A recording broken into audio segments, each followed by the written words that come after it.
It's time for us to call the Criminal Justice Committee to order. Do we have any personal orders? I guess we should take the roll first. Okay, let's take the roll.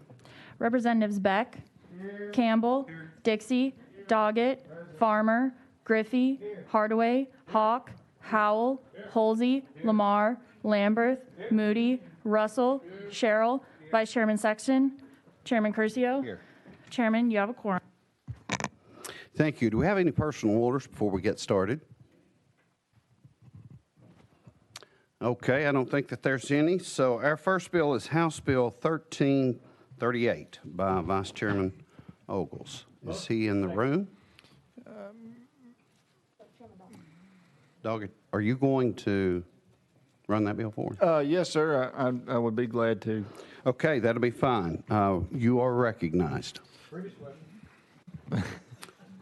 Previous question's been called. Any objection? If not, we're voting on House Bill 1338. All in favor say aye. Aye. Opposers, no. That bill carries, and it will be going to calendar and rules. Bill number 2 is House Bill 1074 by Chairman Kumar. Chairman Kumar.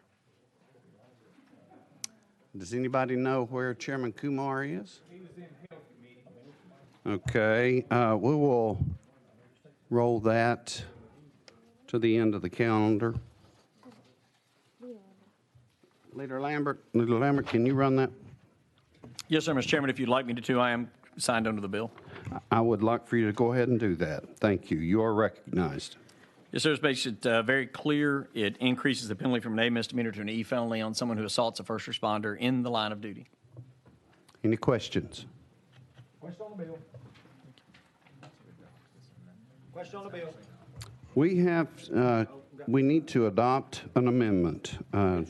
Would you like to talk about the amendment? Give us the number. I believe that is the one traveling with the bill from sub. It's amendment coded 005080, and that does exactly what I described a moment ago. This would make the bill. Okay. We have a motion on the amendment. Can I get a second? Second. All in favor of that? Adopting the amendment, say aye. Aye. The amendment goes on to the bills. Now we're back on the bill, House Bill 1074. Question on the bill. Question has been called. Any objections? No objections. All in favor, say aye. Aye. Opposers, no. That bill passes, moves on to calendar and rules. It brings us to House Bill 718 by Chairman Kiesling. Chairman Kiesling? We have a motion and a second. Chairman Kiesling, you are recognized. Well, thank you, Mr. Chairman, and welcome committees. We have, in summary, the bill enacts the Safe Seniors Act of 2021. It makes various changes to the statute regarding aggravated abuse of the elderly, as well as the vulnerable adults. Ladies and gentlemen, over the past 4 years, you have overhauled Tennessee's law to help protect our vulnerable and elderly population. Over those years, you've identified some places that need to be cleaned up, but also some that need some additional changes, or as we say, tweaks. Some of those include making the process a little easier to take an elderly adult's deposition, and 2, making certain that elderly protective services can make disclosures to prosecutors. Of course, I'm referring there to our APS personnel. And finally, allowing aggravated elderly abuse to be considered an offense. That would be felony murder if the elderly adult dies. Mr. Chairman, there are 16 sections that this legislation affects. I don't think you need me to stand here and go through all those different sections. I don't think the committee would want to do that. However, with us today, we do have Mr. Steve Crump, Judicial District 10 out of the Bradley County area. With him, of course, is Guy Jones, our Executive Director of the Attorneys General Conference. If there's and I think that we have submitted permission for testimony. if you feel deemed that that's necessary. But with that, I'll entertain any questions that the committee may have. Does anyone have any questions? I don't see anyone. Chairman Kiesling, we appreciate this bill and what you're doing. We know that there is a problem here, and we just appreciate the fact that you're bringing attention to it. So if there is no question, then we're going to vote on House Bill 718 by Chairman Kiesling. All in favor say aye. Aye. Opposers, no. That bill passes, and it moves on to calendar and rules. Thank you, Mr. Chairman. Committee.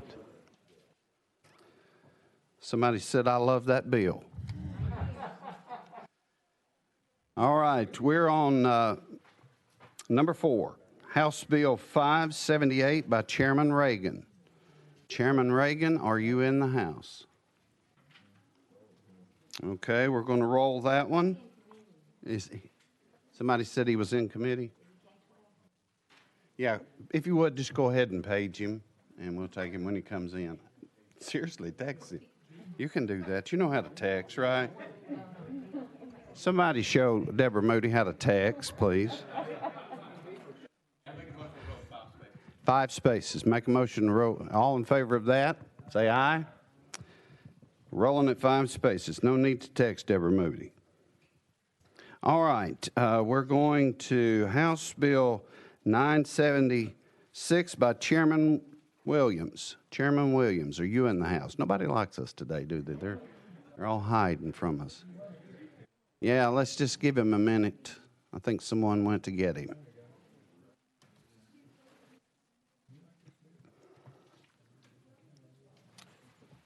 Are these?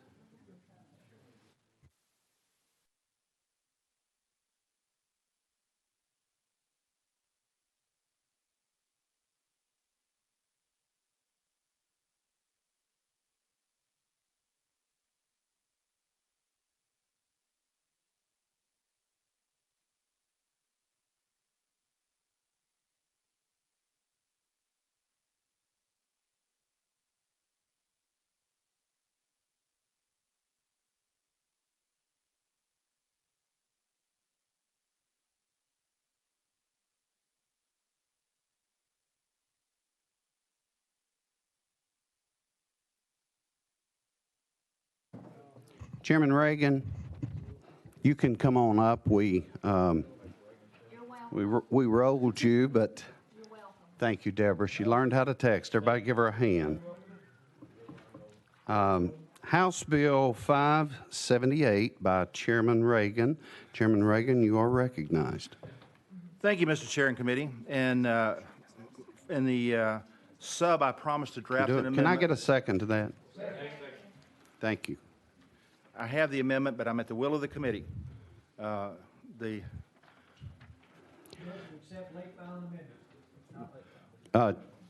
Chairman Farmer. Yeah, and thank you, Mr. Chairman, and thank you, Chairman Reagan, for doing that. And that was, Chairman Reagan members had drafted this at my request. I had spent some time with Chairman Reagan and realized I think his bill does what I had intended for it to do, so I don't think there's any need for this amendment. With that explanation, I will not run the amendment unless somebody else on the committee wants me to. All right. Okay, no one's asking to, so you are recognized on the bill, and while you're doing that, our chairman just come in, so I am going to pass the gavel on to him.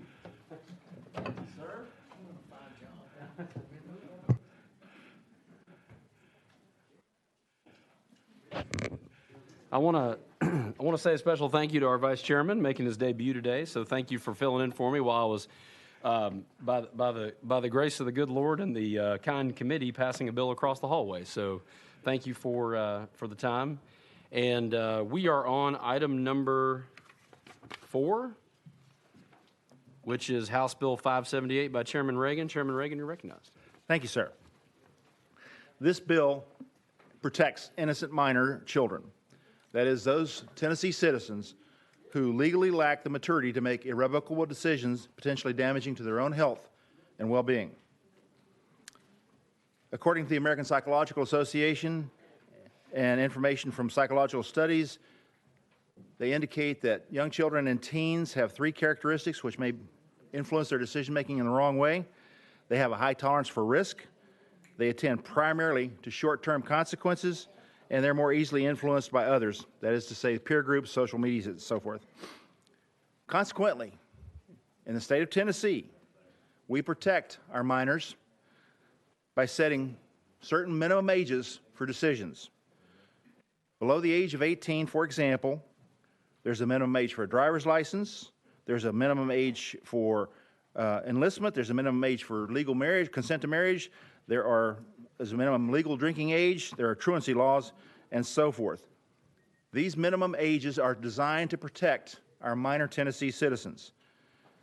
This bill is intended to ensure that that minor citizen protection continues in relation to other potentially life-altering decisions concerning transgenderism, and specifically puberty blockers, hormones, and surgery.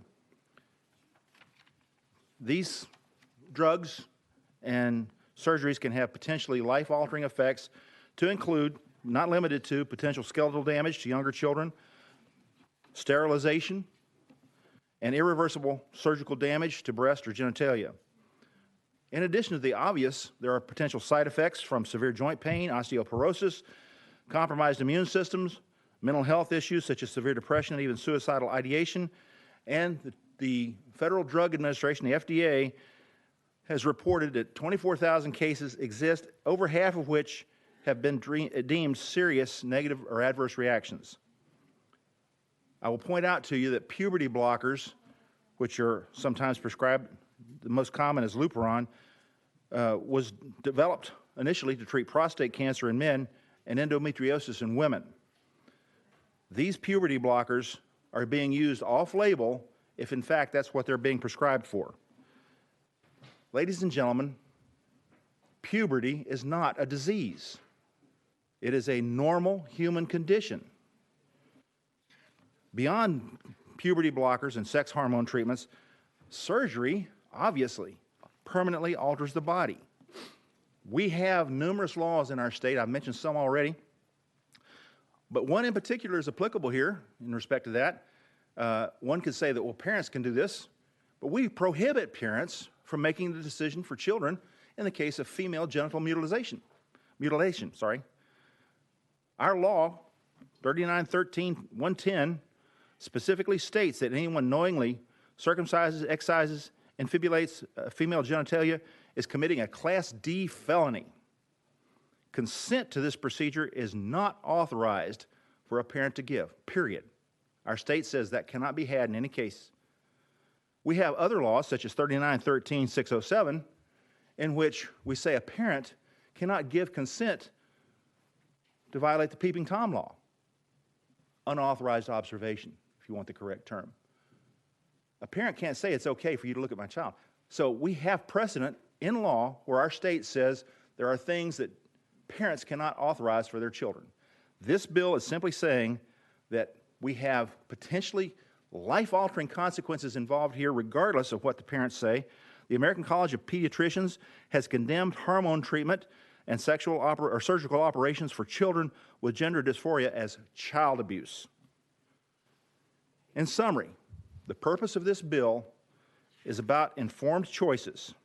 Minors can suffer extreme harm attempting to transition, and their parents, in most cases below the age of puberty for the child, can't make these decisions for them if this law is passed. I will say that between the age of puberty and 18, this law has an exception in it, which allows, with the written permission of parents, 2 physicians, and a 3rd physician who is an adolescent psychiatrist, to be able to go forward with that. I guess the sum total of this bill is we're just adding protections to our minor citizens that we already have other places in the law. With that explanation, I stand ready to answer questions. Thank you, Chairman Reagan. Members, you've heard the explanation of the bill. Do we have any questions for the sponsor? Representative Griffey, you're recognized. Thank you, Mr. Chairman, and thank you, Chairman, for bringing this legislation, which I submit is important. I just wanted to, if I may, quote the American College of Pediatricians regarding, I think, sex differences are necessary for health and equity. In the midst of modern culture's infatuation with gender ideology, the American College of Pediatricians is concerned that the field of medicine and society at large are coming close to denying the reality of biological sex. American College of Pediatricians explains the dangers of erasing biological sex in its position paper, Sex is a Biological Variable of Medical Significance. It was released on March 2nd, 2021. American College of Pediatricians Vice President and co-author of this study, Dr. Michael Artiguez, stated, biological sex differences are real and impact all organ systems. They affect the tendency to develop certain diseases, alter responses to drugs, toxins, and pain. They also result in important physical, cognitive, emotional, and behavioral differences between the two sexes. For these reasons, the NIH, National Institutes of Health, recognizes sex as a binary biological variable in research and medical practice. I want to thank the chairman for bringing this legislation. This is important to protect children from inalterable practices that once made, you cannot turn back. And I think it's important that children are allowed to develop on their own, where they have a say-so and can make an informed decision what's best for their life once they reach adulthood. So thank you very much. Thank you, Mr. Chairman. Thank you, Representative Griffey. And members, I should have mentioned before I asked for questions, I want to let you know we do have folks here to testify on this bill. Chairman Holzer, I've got you on my list next. Would you prefer to wait until after the testimony, or do you have questions for the sponsor? You're recognized, sir. Thank you. Just a point of clarification. A child up through puberty, this is prohibited. But from puberty to 18, with these three exceptions, it can be done, even surgery? Chairman Reagan. You are correct. It's prohibited below the age of puberty, which is defined in our code already. The three doctors that I mentioned are there, but they must also have parental or guardian consent in that as well. So there are actually 4 checks there. 3 physicians and the parent or guardian as well. Nothing further, Chairman Holzer? Okay, thank you. Members, with no one else on my list, we are going to go out of session. And we'll go first to Dr. Kristen Rager. Dr. Rager, if you're with us. All right. Ma'am, just so you'll know how this works, you can sit or stand, whichever you prefer. Make sure the microphone is on. You'll know that with the red button illuminated next to it's like a picture of a mouth talking. And then if you'll just state your name for the record, and then you'll have 3 minutes to share with the committee whatever you'd like. After that, there will be unlimited time for questions and answer, but everyone will have to work through the chair in order to ask you a question. So I'll call on you and call on the member if time comes. Thank you very much.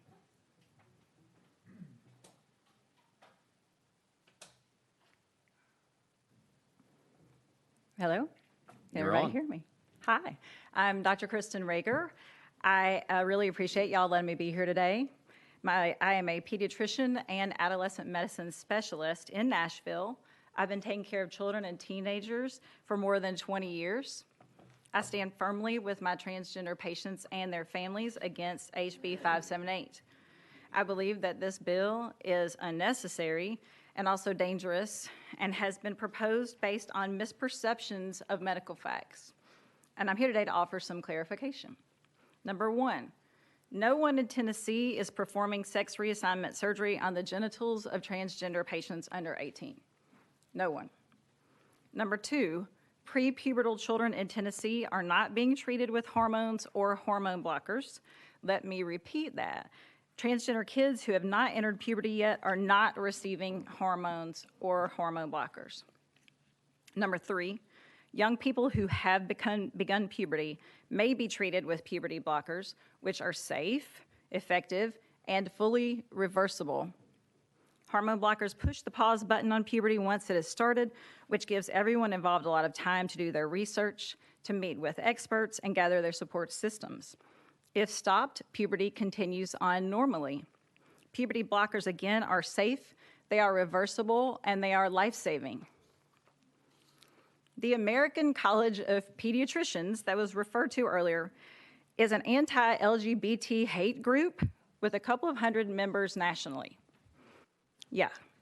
The American Academy of Pediatrics, so this is the AAP, not the ACP. The American Academy of Pediatrics is the well-respected professional organization joined by the vast majority of pediatricians across the country with a membership of more than 70,000 pediatricians. The AAP and the Tennessee chapter of the AAP strongly oppose anti-trans bills such as this one. Federal courts and statutes have consistently recognized the rights of parents to make informed medical decisions regarding their children. Doctors here in Tennessee follow well-established, stringent guidelines for taking care of transgender youth.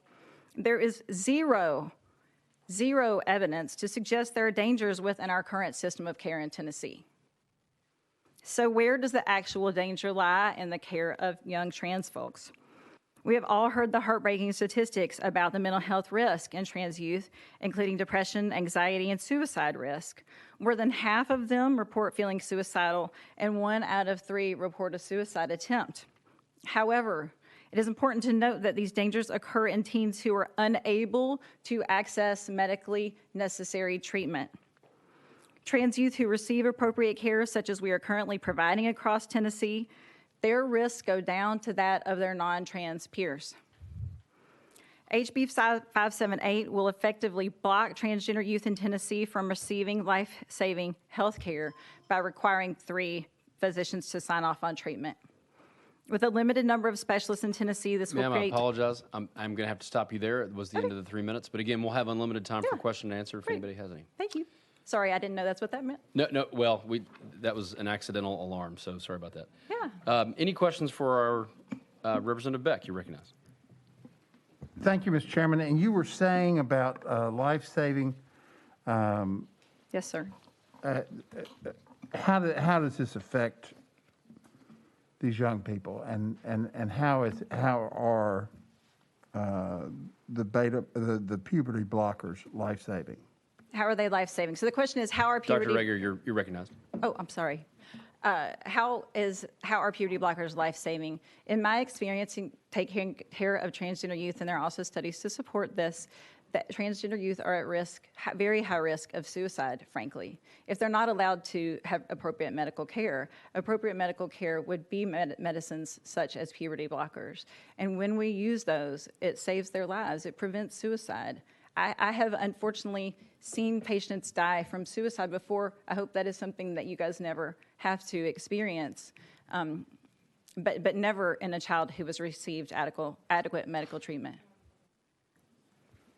Representative Beck, you're recognized for follow-up. And so your testimony is, under this bill, they wouldn't receive the adequate medical treatment because it requires 3 physicians to sign off. Is that what you were saying? Yes, sir. Dr. Rager, you're recognized.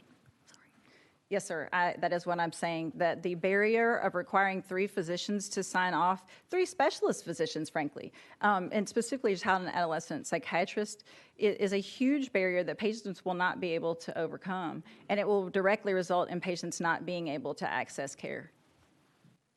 Representative Beck. What would a bill like this show to trans young people about what we as a society are saying about them? Oh, my word.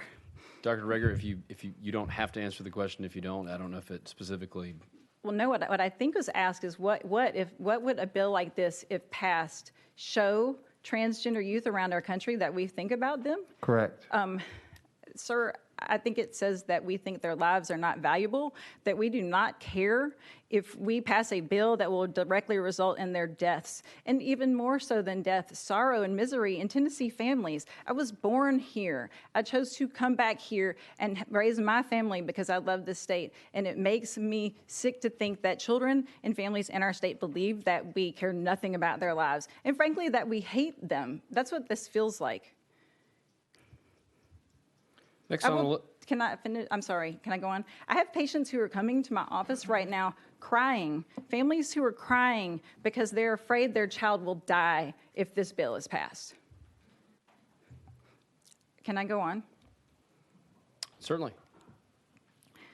I have to say that this is how I think about it. Imagine that you have a child with a medical condition that's completely treatable, but it's rare.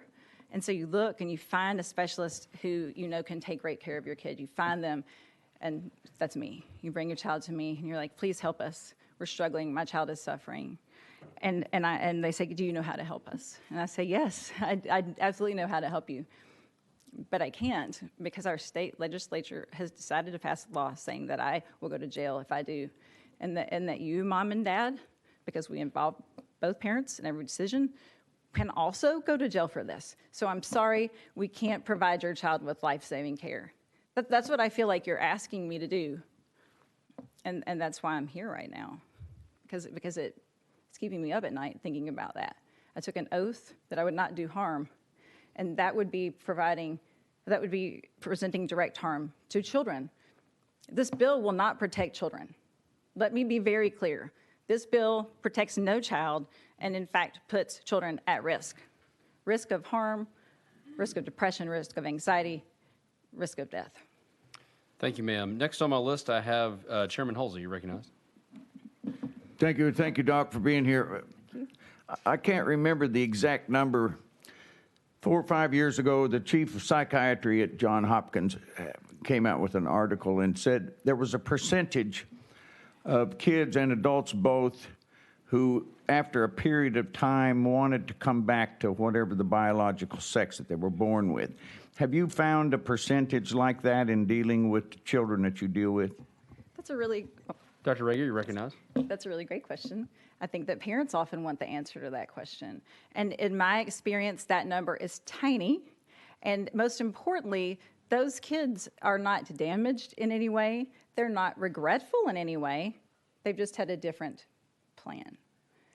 I do not think in any way that the idea that some folks may decide to change medications in the future is a reason to pursue this bill. This bill remains dangerous as it is. Allowing people to access adequate medical care is not dangerous. Chairman Holzer, you recognized? Okay. Next on the list, I have Vice Chairman Sexton. Sir, you recognized? Thank you, Mr. Chairman, and thank you, Dr. Rager? It's Rager, Rager, not to be confused Rager. with Reagan. Okay. You had mentioned something about a LGBT hate group. Yes, sir. Would you care to repeat that? I didn't catch the first part of that. Yes, Dr. Rager, you recognized? I think this is a very important distinction. The American College of Pediatricians, which was referenced earlier, the ACP, is an anti-LGBT hate group. With a few hundred members, it's a relatively new organization. The organization where the majority of pediatricians join, more than approximately 70,000 pediatricians, is the AAP, the American Academy of Pediatrics. And the American Academy of Pediatrics strongly opposes bills such as this one, and specifically came out with a statement earlier this week saying that they oppose these bills across the country, including the one in Tennessee. The AAP is the organization that is well respected across the country that pediatricians join. And again, they strongly oppose, both the national organization and the Tennessee organization strongly oppose this bill. Pediatricians care about kids. Pediatricians, our whole job is to protect kids. 70,000 of us across the country oppose bills like this. Vice Chair Sexton, you're recognized for follow-up. Thank you, Chairman. So I am going to assume, so I'll answer my own question, that this group, by their own definition, does not call themselves a hate group.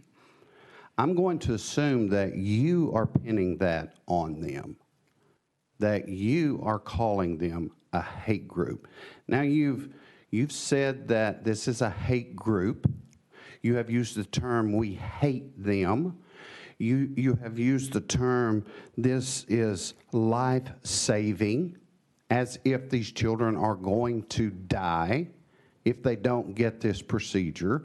You have used the term, it protects children. You have used the term dangerous.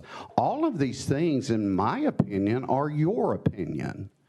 And just because that you claim there are 70,000 pediatricians, that you speak for all of them, I would prefer that we'd have all 70,000 with their signatures so that we don't claim that you're speaking for all of them. So I want you to understand, I don't hate children, I love children. And I don't hate people that are different. And it offends me when someone else tells me that I hate because I have a different opinion. I love this bill because I think it protects children. I think it saves lives, and I think it gives the psyche something to wait until they're adult. We don't have children that are going and buying alcohol until they're 18. But we're saying that they can make a life-changing decision when they're still a child, when they're not allowed to go buy alcohol until they're 18. So yes, parents have the opportunity to raise their children. And I think parents ought to have the right, and not some doctor that calls me and the people that are different in our opinions that we hate. I do not hate. I would just like for you to know that. Thank you. Thank you, May- Vice Chairman Sexton. May I speak? Dr. Rager, if you'd like to respond, just so we're clear, we've got several folks on the list to testify today and several folks who'd like to ask you questions. Great. So you can take as much time as you like, but we are limited. We only have the room until 5:30 today, just to give you a heads up.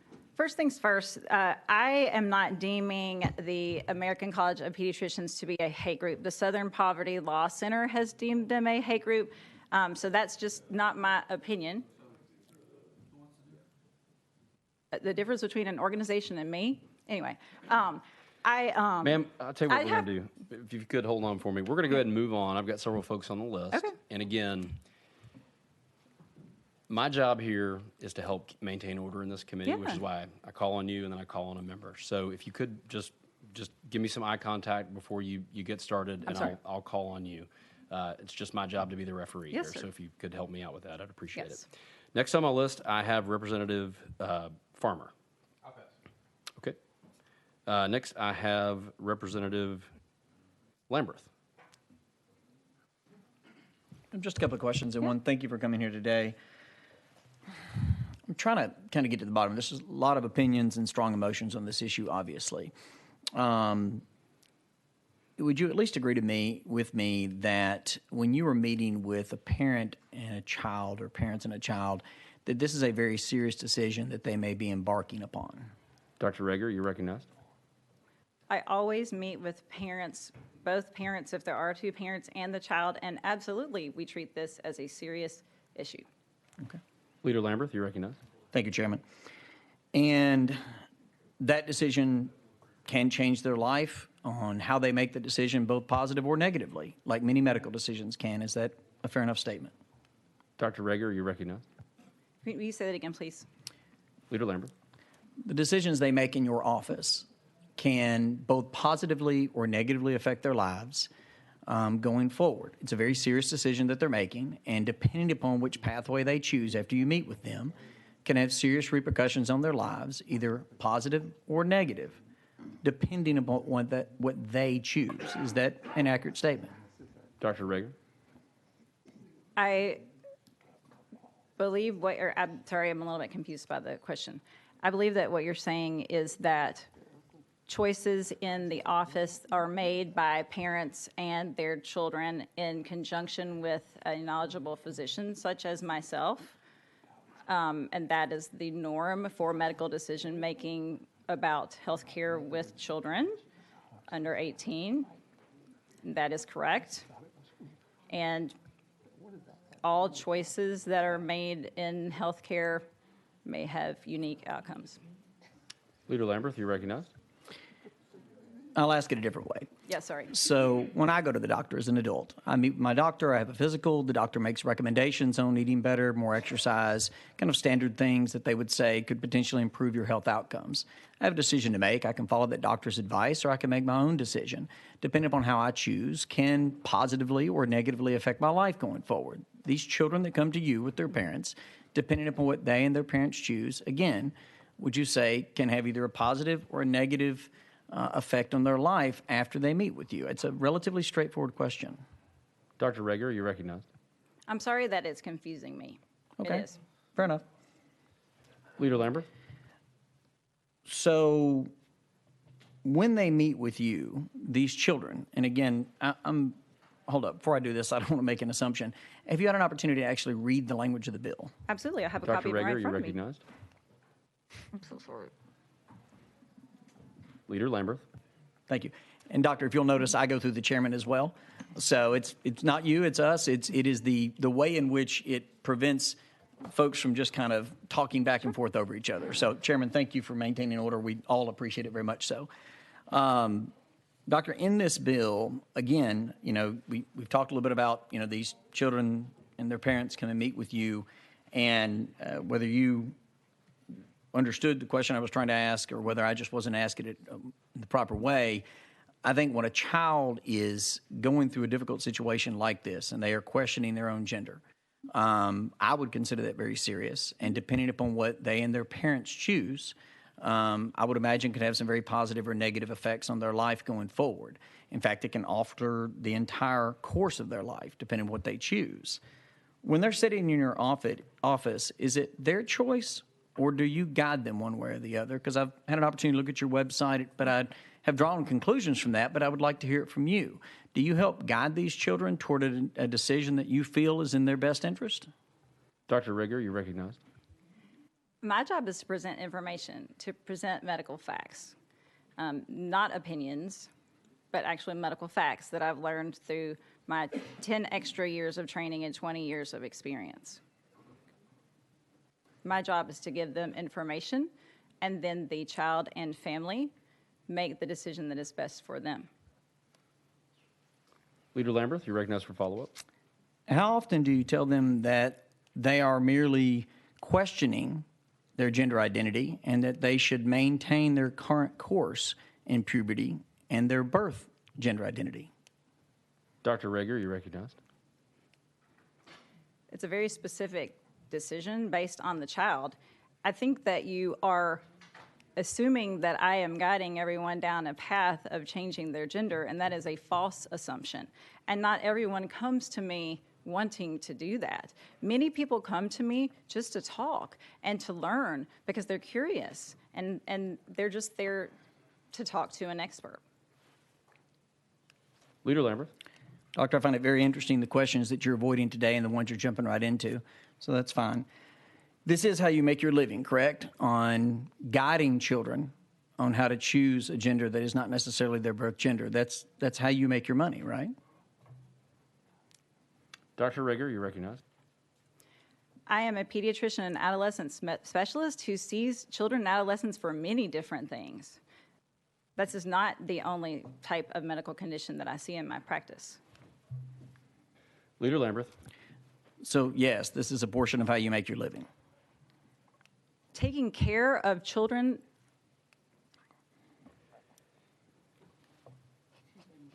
Thank you for your pause. And what I want to, and I think this line of questioning is important. I want to be very careful that we stick to the substance of the bill, and we don't. Dr. Rager certainly not on trial here this afternoon. I think this is helpful, and I think it's relevant, but I just want to make sure that we stick to the substance of the bill. So, Dr. Rager, you're recognized to respond. If you like, you may not wish to respond. I'm a pediatric and adolescent medicine specialist. I see patients for many different diagnoses in my office, not just for gender concerns, and I don't get paid differently based on the choices that they make at all. Leader Lambert, you recognize? Chairman, I'll wrap it up. Doctor, I was trying to give you an opportunity to maybe explain a little better than what the website does. It's prominently displayed on your website. It seems like you seek out patients that are in this arena, and that's fine. I mean, that's your business model. It appears out, at least from the website. Mm-hmm. And if you've read the bill requires, a couple of doctors to sign off on this, both parents to be involved, some of what you have described. And if you have a problem with them getting a second opinion, and if you have a problem with them making a decision that might not necessarily match up with your opinion, I've made medical decisions in my life that my doctor disagreed with. I could feel their disappointment. These children are very impressionable. Ma'am, you can make a face if you want to. You'll have a chance to respond in a moment. But you're a doctor. These children do look up to you. All I would ask of you, and you've come here and you've spoken some very strong words to us today, and I'm not going to be as strong back, but I would ask you to please tread very carefully, and I would hope that you do, because many times a child may be coming to you looking for help, and I'm trying to make sure that you don't shove them down a path that might not necessarily be where they want to go. And all this bill does is ask that they at least have multiple doctors advise them, and not just one, who, again, just from the website, and that's why I was asking the questions, appears at least that this is a pretty good chunk of your practice. And I'm sure a financial decision doesn't have any effect whatsoever on the way you treat your patients. I would hope that it would not. But at the same time, this bill makes sure everybody's on the same page before they go down a course that is a very serious decision. So that's the only point I was trying to make, is that nobody's barring you from being able to guide children, especially once they hit puberty. But it does make sure that there is more going on than just your opinion or guidance on the issue. But I appreciate your testimony today. Obviously, you sell this pretty strong to us. I do hope you have a much softer touch in your office with these young, impressionable children. Dr. Rager, if you wish to respond, you can, or we can move on to the next questioner. I would love to respond because this really isn't about me. It's not about me at all. It's about the kids. And I am not unilaterally making any decisions for any children. Again, we involve families in every decision, often other providers. And I find it offensive that the way you're characterizing this for me right now. Next on my list, and members, again, I will, of course, I want to give everybody enough time to ask questions. I have several on the list. We have 3 more people to testify on this bill, and we have several other bills on the calendar today. So when I call on you, if you feel like you need to ask your question, I'd love for you to do so. If you feel like you'd like to pass, you can do that as well. Next on my list, I have Representative Griffey. You're recognized. Thank you, Mr. Chairman, and I'll try to be brief. Thank you, Dr. Rager, for being here today. Let me see if I can ask it this way. If this legislation passes, is it fair to say that it may have a negative financial impact on a part of your practice, your current medical practice? Is that a fair statement? And again, Representative Griffey, I don't mean to interrupt you, but we've had questions directed to the witness about her medical practice, and I think that strays from the bill. You're recognized, sir. Thank you, Mr. Chairman. And Mr. Chairman, I would just simply comment that whether somebody that's presenting testimony to the committee, if they have a financial stake in the outcome of legislation, I think it's fair for this committee to at least have the opportunity to question the witness about that and let the witness answer that. So if I may, I would like that question answered if the chair would allow it, please. Dr. Reagan, Rager, if you wish to answer, you may. So I see patients for anxiety, depression, eating disorders, acne, period problems. The list is very long. This will not negatively financially impact my practice. There's a lot of teenagers out there who have concerns right now, especially during the pandemic. So my protest against this bill is purely for the impact that it will have against children and adolescents and their families, and not my business. Representative Griffey, you're recognized for follow-up. Thank you, Mr. Chairman. Let me ask you this, please, Dr. Rager. You indicated you found it offensive the way a question was characterized or something. Let me share this with you. I do find it offensive that you feel this bill is discriminatory, that we don't care about Tennessee children who are going through these issues. My heart breaks for everyone that has to deal with this issue. And let me go on to this. Is it true that gender dysphoria, there's no blood test, there's no DNA test or chart you can look at and point to and say this person's going to have gender dysphoria or is transgender, or this one's not? It's all self-reported, is it not? Kind of like pain. Dr. Rager, you're recognized. It is a clinical diagnosis, as are many others. So you're right, there's not a blood test or a CT scan or something. Representative Griffey. Is it fair to say it's all based on self-reporting by the patient? Dr. Rager. It is not. Representative Griffey. Let me ask you this, Dr. Rager. Have you ever advised a patient against proceeding with puberty blocker, transgender approach? Dr. Rager. Yes. Thank you, Mr. Chairman. Thank you, sir. Next on my list, I have Representative Hardaway. You're recognized, sir. Thank you, Mr. Chairman, and thank you, ma'am, for being here. Thank you for the profession that you've chosen. I've known quite a few pediatricians in my life, OBGYNs, and I know that it wouldn't matter what we paid y'all, it wouldn't be enough. I've got 3 children. They've seen the pediatrician any number of times, and of course their mom, an OBGYN. There is no amount of money that, number one, would be too much for me to get the kind of care that y'all provide for the mothers and for the children.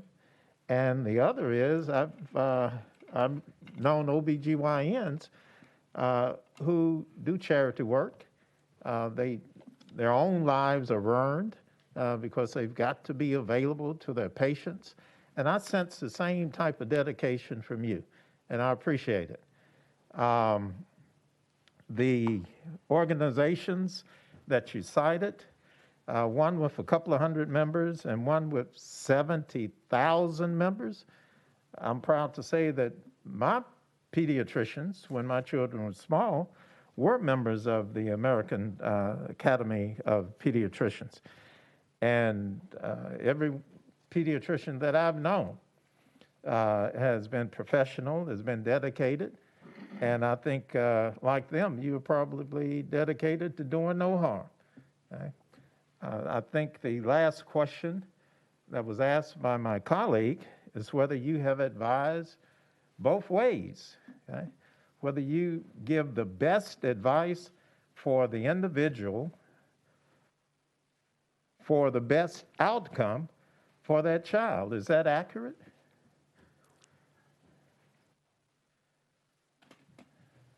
Dr. Rager, you're recognized if you wish to respond. The way that you described that was perfect. Yes, that is accurate.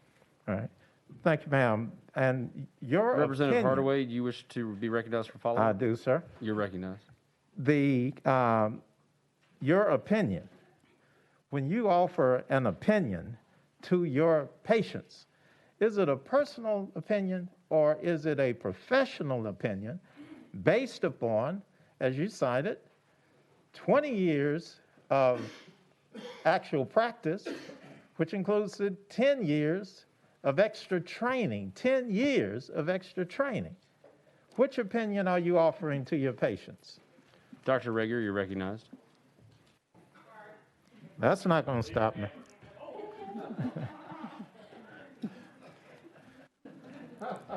His words were so excellent, it turned the lights off. It turned the lights off. You're recognized, Dr. Rager.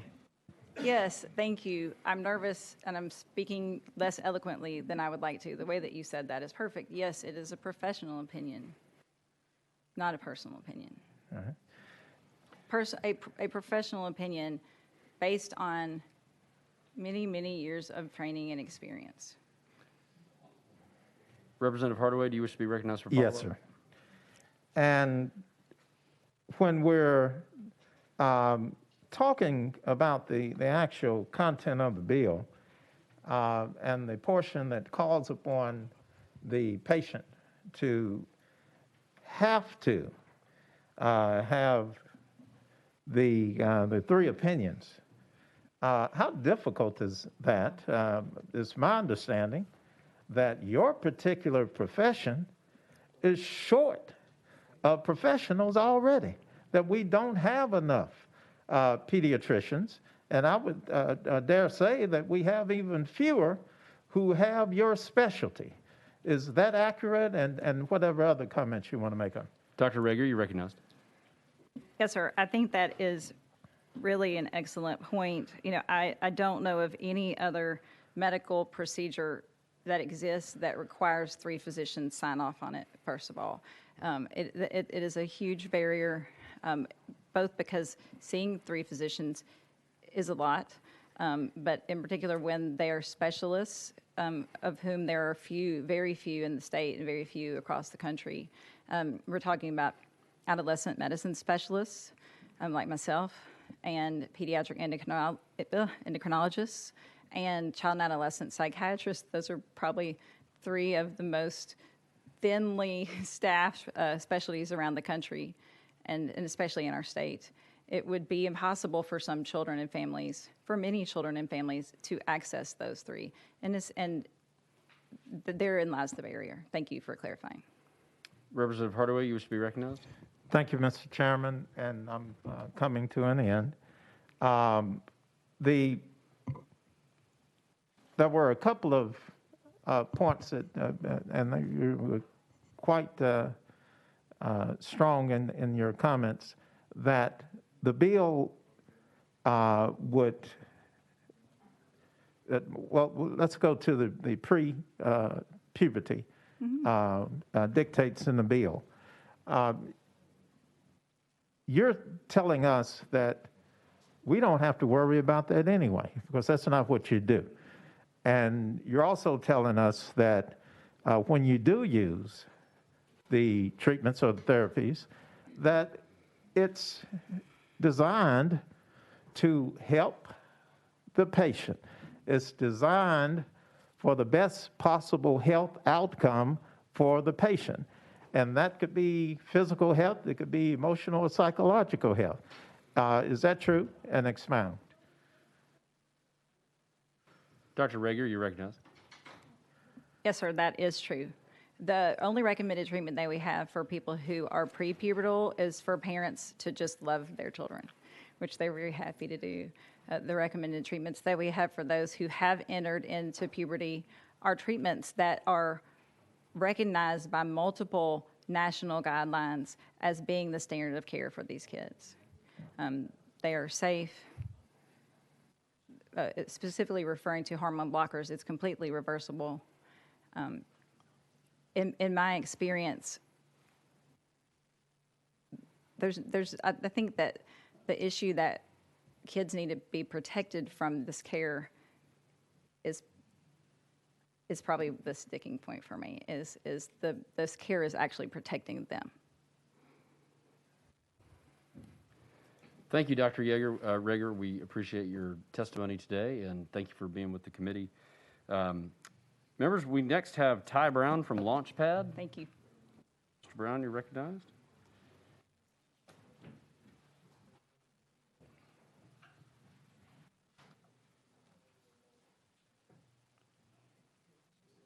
And if you could, state your name for the record, and you'll have 3 minutes to share whatever you like with this committee, and then we'll have time for Q&A at the end of the testimony. You're recognized.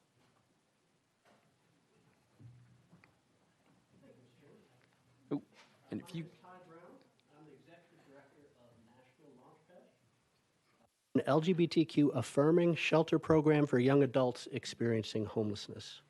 That's 18 to 24-year-old, so we don't see minors. LGBTQ specific shelter is essential. Studies have shown that LGBTQ youth are 2.5 times more likely to experience homelessness than their straight cis peers, and that up to 40% of youth experiencing homelessness identify as LGBTQ. Up to 40%. This is consistent with what we see at Launchpad. Why is that? In one study, a majority of LGBTQ youth and over 2/3 of trans youth, said they were forced to leave their homes because of rejection from family. Trans kids also face immense discrimination in the foster care system, getting rejected by foster parents at a far greater rate than other children, often ending up in group homes in which they are all but guaranteed to face bullying and violence, with staff typically turning a blind eye. And this is the heart of this bill's cruelty. It's not the children of parents considering puberty blockers who will end up in our shelter in a few years. That's not who we're going to see knocking on our doors. It's the children of parents who reject them, or worse yet, physically and emotionally abuse them, who will come to us once they turn 18. By criminalizing proven therapies, this bill is saying, in essence, parents who show love and support to their trans children are not to be trusted. And I believe one of the senators mentioned that it was important to him that parents be able to make these decisions. Meanwhile, those parents who reject and abuse their trans children become more firmly convinced of their righteousness. Please understand, we will see those kids in a few years in our shelter already having endured more trauma and violence than most of us will experience in a lifetime. What I see every day is LGBTQ, and particularly trans young adults, kicked out of their homes because of an atmosphere of intolerance that this bill will perpetuate. It doesn't matter how much you love children. It's not your intent that matters, it's the impact. And I'm here to tell you, the people we will be seeing in 18 years, when they're over 18 years old, if this bill should pass, some of them will be here directly because they were unable to get the treatments they needed before they were 18, or because they were kicked out by parents. Thank you, sir. I apologize. Your 3 minutes has expired. Thank you very much for sharing that with the committee today. Next on the list, I have Samantha Ray McAlpine. Ken, if you could state your name for the record and then share with the committee whatever you'd like for 3 minutes.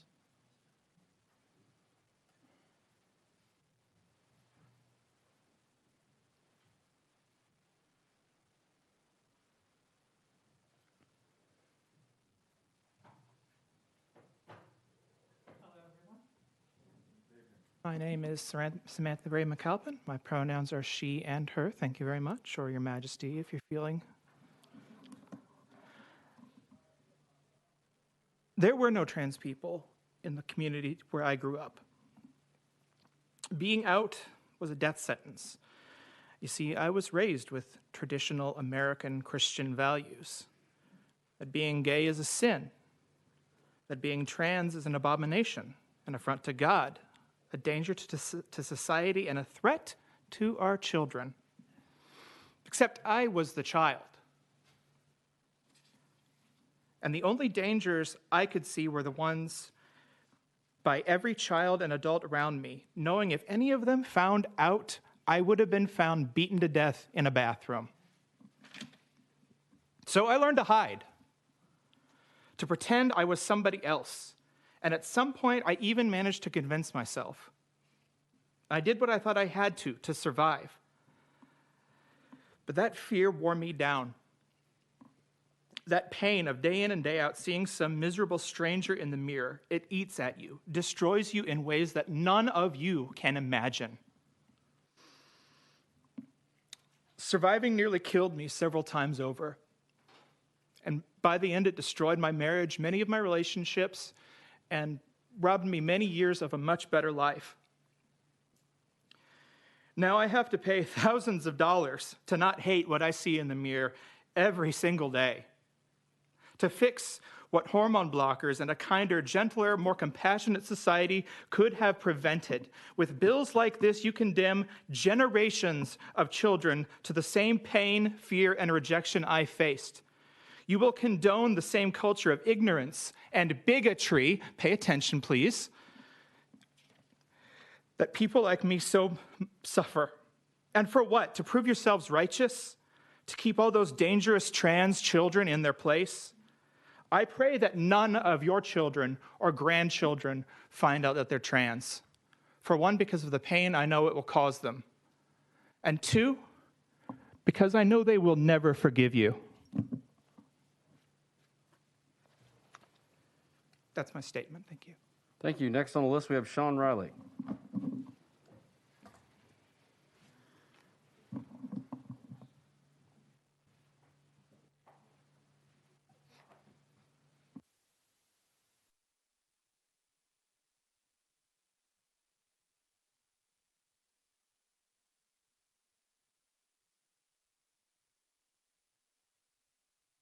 And if you could, just state your name for the record, share with the committee whatever you'd like. You've got 3 minutes. My name is Sean Riley. I would like to thank God, the chairman, and the committee for allowing me to speak today. I work with hundreds of trans kids from across the state, many of whom will be directly impacted by this proposed bill. Many of whom have been made afraid of you all, afraid to come share with you about their experience and the importance of stopping this bill, afraid that they will be made criminal. I will use my time to share the words that they have shared with me. One 17-year-old non-binary youth from Dyersburg shared, going on puberty blockers before I went into puberty, when I went to puberty, gave me the time I needed to decide if I wanted to go on hormone replacement therapy. I ultimately decided that I did not. But if I was banned from using blockers, it would force me to go through a puberty I wasn't sure I wanted. I'm so grateful it exists for those who do decide to go with hormone replacement therapy. A young person from Lewisburg shared, losing the ability to have access to gender-affirming health care would just further the suicidal thoughts that pervade my head. How am I supposed to love my body if it feels wrong? I've had friends who've been able to get hormones and gender-affirming therapy, and they're so much happier, more comfortable in their skin, and they don't want to tear it off. A 16-year-old from Maryville shared, hormones saved my life. Do you know how old you were when you were self-aware of your gender? I knew I was a boy since I was 6 or 7 years old.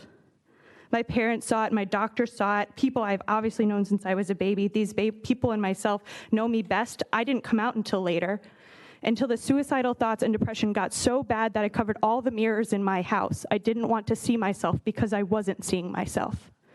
It wasn't me in that mirror. Hormones let me be me, to see me. Without hormone therapy, I wouldn't be here today. An 18-year-old from Franklin shared, I saw my best friend become the person they were born to be on hormone replacement therapy. From the moment they learned they could go onto HRT, there was a new skip in their step. They came to school more. They did better in class. They were more present in all of our conversations, taking away their right to decide what is best for their body without more difficulty in an already difficult situation would have only brought more pressure and harm to them. For a state of politicians that lauds small government, this huge governmental reach into the intimate lives of youth is simply appalling. Young people, their parents, and their personal doctors know what is best for their well-being. Creating dangerous, unnecessary barriers to life-affirming care that is already so difficult for transgender youth to access contributes to suicidality, depression, and self-harm. The Endocrine Society, American Medical Society, American Psychological Society, that was incorrectly referred to earlier, American Psychiatric Association, and the American Academy of Pediatrics all have advocated for supporting children as they navigate gender identity concerns. These proposed barriers do not align with global nor national standards of care for supporting youth. As a healthcare worker, seminarian, educator, and transgender person myself, I beg of you, please represent me and the estimated 7,500 transgender people. I apologize, I'm going to have to stop you there at 3 minutes. Thank you very Absolutely. much for sharing that with the committee today. I have no one else on the list to testify. Representative Hardaway, do you have a clarifying question for the witness? Yes, sir. The 7,500. 7,500 transgender people under the age of 24. Sean, you're recognized. I apologize. 7,500 transgender people under the age of 24 in Tennessee.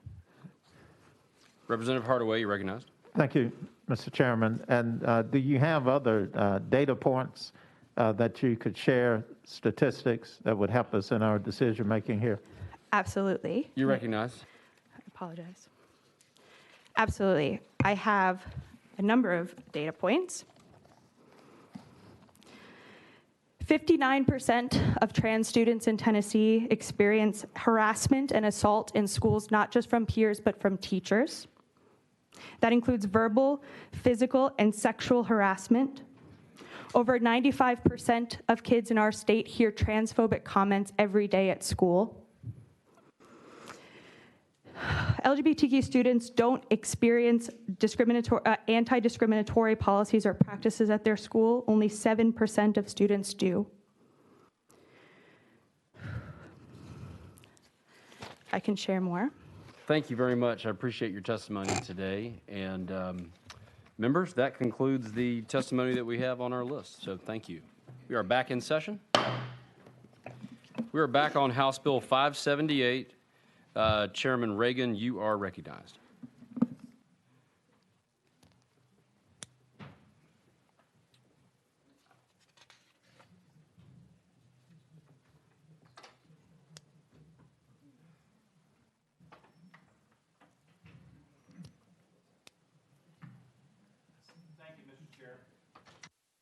Thank you, Mr. Chairman. A couple of things that I would like to comment on from the testimony.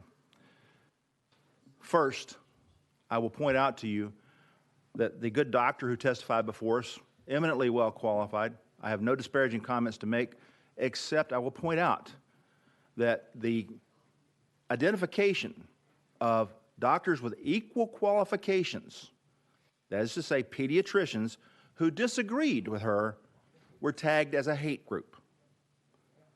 Now, they went through medical school, they sat through residencies and medical boards, they have the same qualifications. And yet, because there's a disagreement,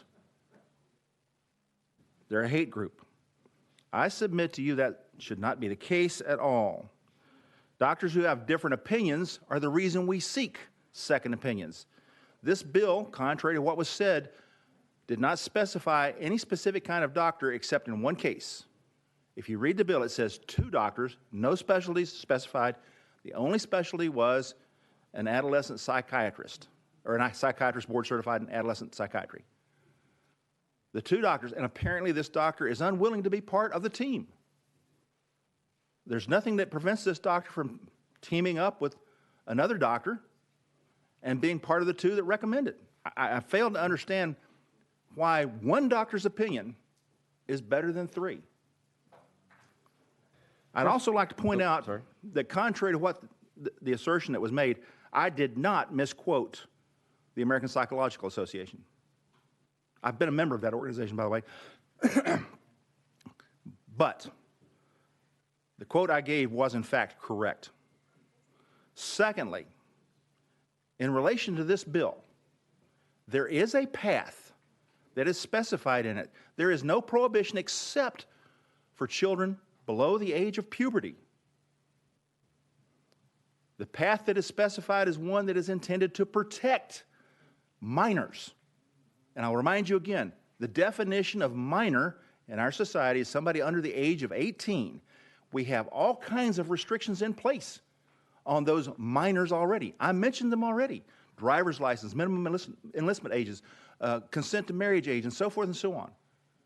If we, collectively, this body, the General Assembly, finds it fitting to put another restriction for minors to protect them, I don't see the problem with that. The sob stories that we've heard, and I use that term decidedly, not that I'm disparaging the people who experience those problems, but the issue is we, collectively, not only have it within our power, but it is within our duty to protect our minor citizens. And that's what this bill is about. If they wait till they're 18, they can do whatever they choose. They are then at the age of majority.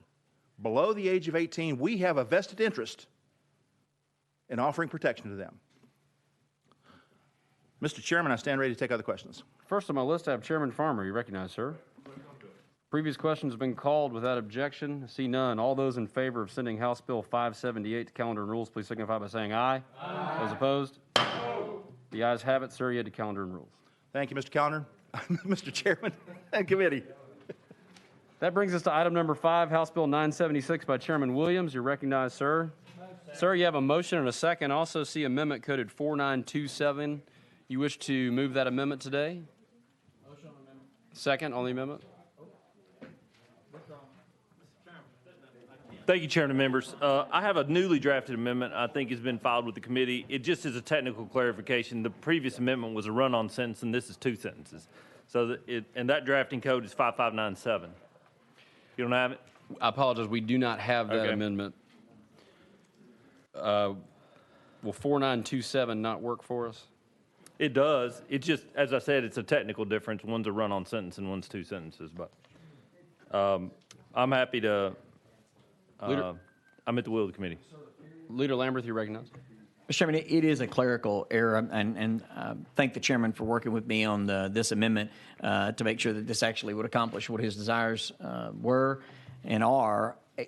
Mr. Chairman, could we either take the amendment late, or if we just don't have it, then if it would be the will of the committee, could we potentially vote on the bill today? And it truly is a clerical change. Would the chairman be okay if we were to add an amendment in a later committee for this bill or even on the floor? Yeah, I have no objection to that. So with that, we will move amendment code 4927. Is that correct? Yes, sir. All right, you have a motion and a second, and you're recognized on the amendment. Thank you. The amendment, the purpose of the bill as amended. Should we put the amendment on, Chairman? Question's been called on the amendment. All those in favor of attaching amendment coded 4927 to House Bill 976, please signify by saying aye. Aye. Those opposed, you adopt. We're now on the bill as amended. Thank you, Chairman and members. This bill as amended would allow for an exemption for the definition of marijuana for a cannabidiol oil or cannabidiol, which is approved by the FDA, which went through the process of getting approval. With that, Mr. Chairman, I'm happy to answer any questions. Chairman Howell, you're recognized. Thank you, Mr. Chairman. Call a previous question. Previous question's been called. Without objection, we're ready to vote. All those in favor of sending House Bill 976 as amended to calendar and rules, please signify by saying aye. Aye. Those opposed, sir, you head to calendar and rules. Thank you, Chairman, members. Thank you. Members, I apologize. I misspoke. So on House Bill 578, which was item number 4 on your calendar, House Bill 578 passes the committee and heads to health. Without objection, the bill heads to Health Committee. I apologize for misspeaking.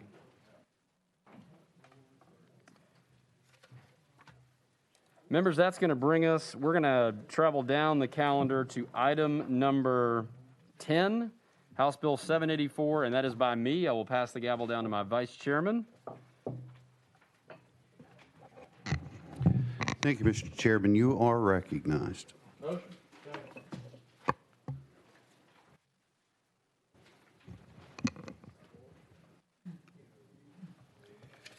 Thank you, Mr. Chairman. Thank you, committee. I apologize for my delay here. I do have 2 amendments. The first one, which you have filed, I do not wish to move forward on. I'm actually moving amendment coded 5598. Need a move and a second on Amendment 5598. Motion. All in favor of adding this 5598 amendment to House Bill 0784, say aye. Aye. The amendment goes on the bill. Thank you, Mr. Chairman. Thank you, committee. You are recognized. Thank you, sir. The amendment does make the bill. This is a bill we've talked about quite a bit, not only last week in subcommittee, but also last year. We had a lot of these conversations last year when these 2 bills were on notice. But this is the bill known as the Alternatives to Incarceration Bill. And just to keep it very brief, and I'm happy to answer any questions that we have, but we're trying to focus on streamlining the appropriateness of this question we keep asking ourselves, which is who we're mad at versus who we're afraid of. And so we know that Tennessee has a large number of folks with mental health and substance abuse issues. This bill would seek to double down on something that I think we've all seen as very successful in the form of drug courts and recovery courts, and making sure that folks that are nonviolent but that have committed a crime, if there's some way that we can help them correct that behavior or correct that mental health or substance use disorder, it is in our best interest as a society to try to help them do that, as opposed to warehousing them in a state prison, once they reach sort of a point of no return. So very generally, that is what the bill does, and I'd be happy to answer any questions. Thank you, Mr. Chairman. If it's agreeable, I think we have someone that would like to speak, General Amy Wyrick. Is she in? Okay. Yes, I've actually got someone over here first. If Representative, you are recognized. Thank you, Mr. Vice Chair. To the sponsor, I'm reading this amendment and trying to figure out how it reinstitutes the standing of community corrections. And on the fiscal note, it says it decreases the general fund, a recurring decrease in state expenditures of the funds of $9 million. How does that give the funding back to community corrections? Chairman Curcio. Thank you, Mr. Chairman, and thank you to my good friend from Davidson County for the question. It is my understanding generally that after our discussions last week, community corrections was placed back into the bill. That figure of $9 million, which was used last week, I believe is included. In addition to that, there's $5 million. I apologize. I'm understanding that that's no longer the case. There are additional funds in the bill. In addition to putting back in the money for community corrections, there are additional dollars to help with more recovery courts. As we know, the only thing wrong with recovery court is we don't have enough of them. So that has been put back in and accounted for, and it will be in the governor's supplemental budget that we'll vote on here in just a few weeks, Lord willing. Representative Beck, any follow-up? Thank you, Mr. Vice Chair. The amendment is this entire Amendment 2, and you're saying, and I haven't had a chance to read the whole thing, but you're saying that does revive our community corrections and in the place that they were before. Is that correct? Thank you, Mr. Chairman. And yes, it's my understanding, again, in working with the administration and working with community corrections, that the amendment adds them back into the bill as they were, or as they are. Great, thank you. Next, I think we have Chairman Doggett. Thank you, Mr. Chairman. That question was the same one that I was going to have about community corrections that my good friend from Davidson County beat me to the punch. So thank you. Thank you. I think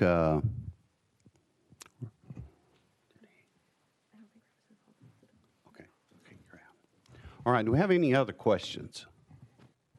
Yes, Chairman Farmer. Yeah, thank you, Mr. Vice Chair, and for the sponsor. A couple questions. I think you've answered one. So just to be clear, that the amount that community corrections supervision had been funded is currently going to be funded in that same amount, no less.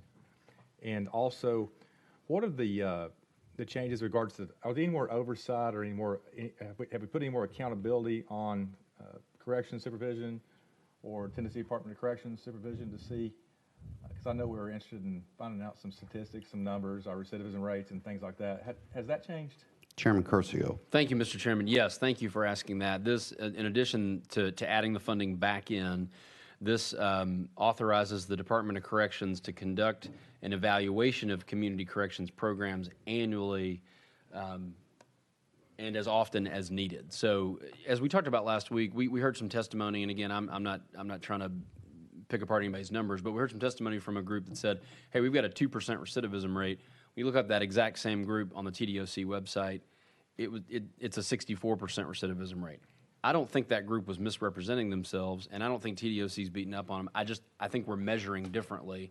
So yes, there is a mechanism inside this amendment that would seek to clear that up so that we're all singing off the same music, as my grandmother would say. Any other questions? Chairman Holzer, you are recognized. Thank you, Mr. Chairman.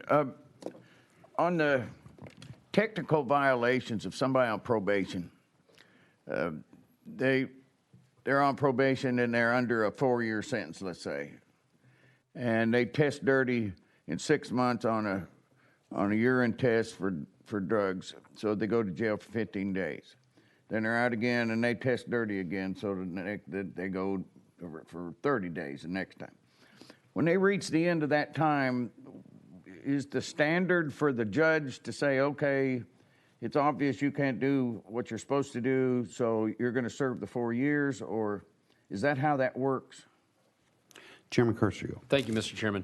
So the way, and we actually added this amendment on last week, so the shock incarceration would go 15, 30, then 90. And then if you mess up after that, the bill now says that you'd go back for the remainder of your sentence. Yes, sir. Any other questions? Chairman Moody, you are recognized. Thank you, Chairman. And to the sponsor, I've heard from the bail bondsmen, and they have a concern with Section 6, 7, and 8. And I just wondered if you could explain it a little bit for someone like me. I think some of their concerns were taking discretion from the judges, kind of things along that line. And I'm sorry I'm not better prepared to ask the specific, but I did want to bring out that I'm hearing a lot with some questions from those folks. Chairman Curcio, you're recognized. Thank you, Mr. Chairman, and thank you for the question. So Section 6 specifically, it would require a magistrate ordering a person be released pending trial impose the least restrictive conditions of release that will reasonably ensure appearance of the person as required and safety of the community, which is the standard. So in other words, saying don't put them on a harsher condition just for the fun of it. Just make sure that they're on something reasonable that would ensure that they appear. Section 7 modifies the criteria the magistrate must take into account when determining if the person will be released pending trial by adding a requirement that the magistrate consider results of an evidence-based pretrial risk assessment conducted regarding the defendant. So again, it's not just one judge's opinion or the magistrate's opinion, but rather we want to make sure that they're using an evidence-based pretrial risk assessment. And I think we would all agree that that is an improvement over current law. And then Section 8 requires that any person charged with a violation of driving while license is canceled, suspended, or revoked because of a failure to pay fines and fees as a result of a disposition of a criminal offense, and who does not have a conviction for failure to appear within the previous 10 years, be released pending trial on the individual's recognizance or an unsecured bond. Because again, it's not at issue whether or not they're going to appear. That's not their problem. They've not had a failure to appear within the previous 10 years. Chairman Moody, any follow-up? I'll keep thinking. Thank you. Thank you. Next on the list, we have Representative Campbell. You're recognized. Thank you, Mr. Chairman. So I hope I'm not clouding these two back-to-back bills. If I am, I apologize. But what if a person was on parole or probation for selling cocaine? Would failing a drug screen still be a technical violation? Or is that applicable under the next bill? Chairman Curcio. Thank you, Mr. Chairman. Thank you for the question. Yeah. So if it's not a new offense, if you fail a drug screen, then that would fall under the step violations. If you're in this bill on the alternatives incarceration, we'd be talking about your probation. So you've not been to prison. We're trying to divert you. We're trying to help you with your mental health or your substance abuse issue. So yes, those step violations are as I outlined earlier for Chairman Holzer, the 15, 30, 90, and then the judge could sentence you up to the remainder of your sentence after that. The judge can also order you to a treatment program, assuming if you're not already in one. It sounds like the person you're describing may well already be in one.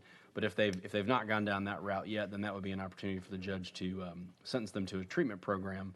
And of course, if they fail there, then probably headed back to prison. Thank you. Thank you, sir. Any other questions? If not, without objection, I would like to go out of session. We would like to call Attorney General Amy Wyrick. Please state your name and your position. Thank you, Vice Chairman. Members of the committee, Amy Wyrick, District Attorney from Shelby County, and here representing the Tennessee District Attorney General's Conference. I am this year's president. And as I have said to many of you in subcommittee last week, and every chance we get to talk about this bill and its partner bill, we as DAs are not here either in support of this or opposed to this. We have great support for many pieces of this legislation, and certainly the concept and the idea and the ultimate goal of this legislation, because it is what your state prosecutors do every day in the hundreds of courtrooms from Memphis to Mountain City, and that is to come up with resolutions, solutions, dispositions that keep offenders from coming back to the system. That's what we do. And much of this legislation, we believe, will help accomplish that, particularly when we are talking about offenders with mental health issues and substance abuse issues. But just briefly on House Bill 784, the graduated sanctions that have been discussed is an area that causes us a little concern. Certainly not in the way it appears in writing, but in its practical application. The scenario of the offender who is on probation for rape and who was sentenced to that by the judge, and the victim heard the judge say, if you violate a condition of this probation, you're going to go back to prison for 8 years. Judges will no longer be able to say that because it will depend on what that violation was. If it was a technical violation, the most the judge can do is 15 days. A technical violation, as this bill is currently written, could be offensive touching against that same victim.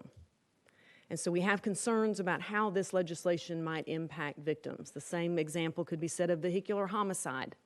An individual could be on probation for vehicular homicide, could pick up a reckless driving. And the most the judge could do, despite having told this offender, if you violate, you're going to prison, would be that 15-day violation. We also have some concerns about tying prosecutors' hands when it comes to the maximum of probation. Currently, this would tie our hands to 8 years for one crime and 10 years max for any more. There are often situations for a variety of reasons that an offender is multi-cleared by local law enforcement on several aggravated burglaries, home burglaries. And we wrap those together and package them and perhaps give them a 12-year offer. We don't want to send them to prison for a variety of reasons. Perhaps they are really trying to get it together. But we bundle that together and give them 12 years probation. This would tie our hands in that respect. And there are some B felonies that are 9 years and greater that from time to time, again, we feel that probation is the best result, the best outcome for that offender to see if they can successfully make probation without being able to put anyone on probation for more than 8 years or more than 10 for multiple cases. The fear from the DA's side of things is that it may just leave us with no other option except prison, except sending that offender to serve that time in prison. And that is my statement on this bill. Thank you, A.G. Wyrick. We have a few questions. After we go back in. After we go back in, okay. Representative Holt, you're recognized. Thank you, General, for being here. I guess rape is probatable. I have just never, ever seen a judge put somebody on probation for rape. Maybe as has happened. But it brings up an interesting thing on the reckless driving deal. Because I don't understand, if your understanding of the bill, a reckless driving charge after a vehicular homicide charge, if you're on probation, not homicide, I can't remember what you used. That seems to me to be a new jailable offense. And how do you read in this bill how that plays out? General Wyrick, you're recognized. Thank you. The reckless driving, yes, we would and could prosecute that offender for picking up that B misdemeanor. The maximum penalty for a B misdemeanor, as you know, is 6 months. The issue that we have as prosecutors is not as it relates to that B misdemeanor. It's as it relates to that vehicular homicide, because the victim's family sat in court when that offender was sentenced to 6 years probation or whatever it was, and heard that judge say, if you violate the conditions of this probation, I'm going to send you to prison. The most the judge would be able to do with this legislation would be, yes, send him to prison, but only for 15 days. Yes, sir. But yes, we would and could prosecute on that B misdemeanor, of course.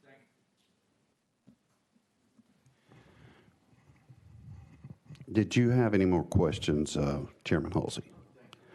Okay, I don't see any other that have. I'm sorry, Chairman Farmer, go ahead. Yeah, and thank you for that, Mr. Vice Chair. And General Wyrick, I had a question with regards to rape. So, a couple ways you can end up on probation for rape, I guess, is, well, parole, really. I guess if you do a 2-serve sentence, you go to jail and you're released upon the time that your percentage of the time that you've served, and then the parole board lets you out. Or I guess you could go in an open plea situation, and the judge could say, you know what, it's just probatable, I'm going to do a split confinement, or I'm just going to put you on probation for a certain period of time, right?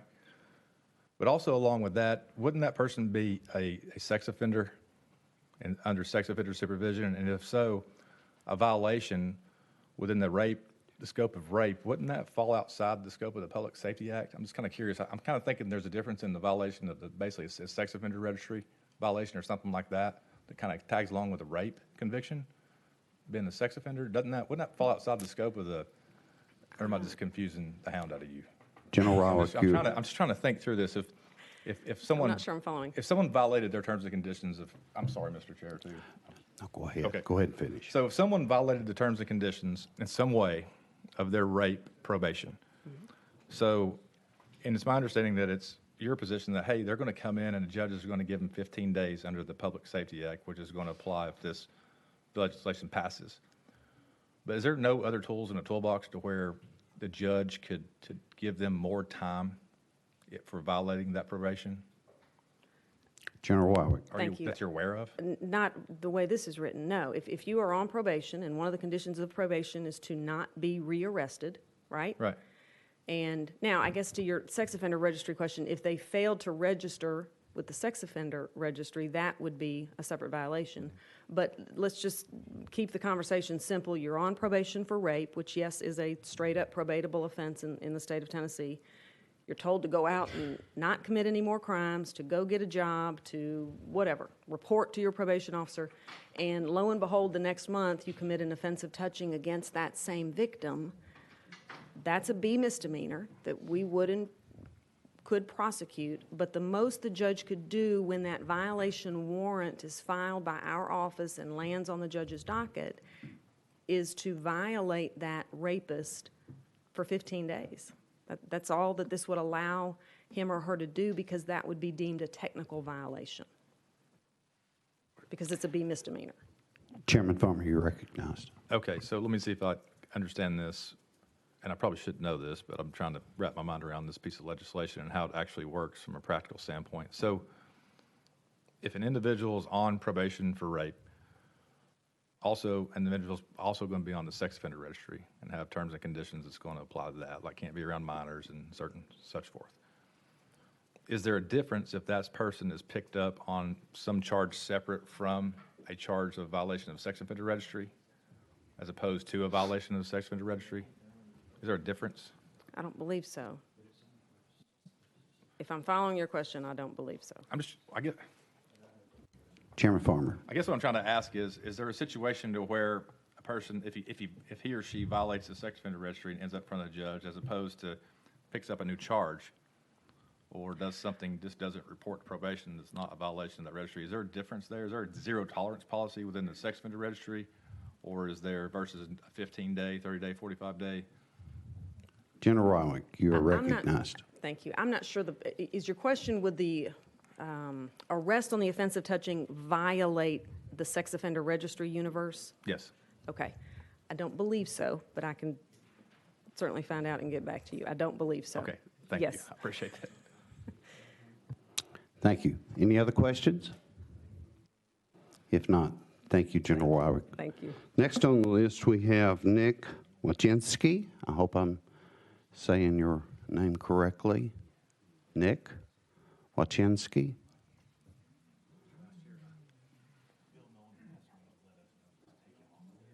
Okay. Okay, it's my understanding it's been taken off the list. Yes. All right. We also have Callan something. Schmid. I guess. Did I say it? Did I butcher it? Callan, you are recognized. Vice Chairman, members, my name is Callan Schmidt. I'm a legislative liaison with Governor Lee's office. Thank you for considering these bills before you today. I have some really long remarks that I could read, but I'm just going to really highlight what the changes are that came out of subcommittee last week, and to hopefully answer lots of questions that you all have.